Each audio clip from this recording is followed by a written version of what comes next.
Friends, భారీ bomb blast 30 మంది మృతి. ఈ విషయాలను తెలియాలంటేగా వీడియో మీరు కంప్లీట్ చూడండి. అప్పుడే మీకు కంప్లీట్ ఇన్ఫర్మేషన్ ఏంటో అర్థమవుతుంది. అదేవిధంగా చాలా మంది వీడియో చూస్తున్నారు కానీ లేఖని కామెంట్ చేయట్లేదు.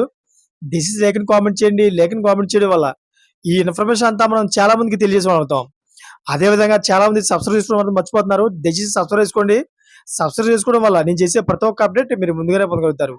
ఫ్రెండ్స్, ఒక క్రైస్తవ చర్చిలో భయంకరమైన సూసైడ్ బాంబు దాడి జరిగింది. అయితే దాడి సమయంలో ప్రార్థనల కార్యక్రమం జరుగుతుండగా పేలుడు పదార్థాల్లో బెల్ట్ ధరించిన ఉగ్రవాది చర్చిలోకి ప్రవేశించి ఒక్కసారిగా తనను తాను పేల్చేసుకున్నాడు. అయితే ఇప్పటి వరకు అందిన సమాచారం ప్రకారం ఈ దాడిలో కనీసం 30 మంది ప్రాణాలు కోల్పోయినట్లు అధికారులు తెలిపారు. మృతుల్లో చిన్నపిల్లలు కూడా ఉన్నారనే సమాచారం. చాలా మంది గాయపడ్డారు. గాయాల తీవ్రతపై ఆసుపత్రిలో చికిత్స పొందుతున్న వారిలో కొంతమంది పరిస్థితి విషమంగా ఉన్నట్లు తెలుస్తోంది. అయితే దీంతో మృతుల సంఖ్య మరింత పెరిగే అవకాశం ఉంది. అయితే ఈ ఘటనపై అంతర్జాతీయ స్థాయిలో తీవ్ర ఆవేదన వ్యక్తం అవుతోంది. ఘటనా స్థలాన్ని సురక్షితంగా మార్చేందుకు బలగాలు రంగంలోకి దిగాయి.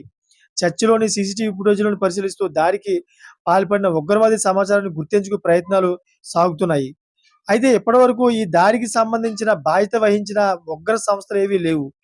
అయితే ఈ దాడి వెనక ఉన్న అసలు మతి వెనక ఉన్న ఉగ్ర ఉద్దేశాలే ఉన్నాయని అనుమానాలు వ్యక్తం అవుతున్నాయి. అసలు ఎవరు అనేది కూడా స్పష్టంగా రావట్లేదు. Thank for watching friends.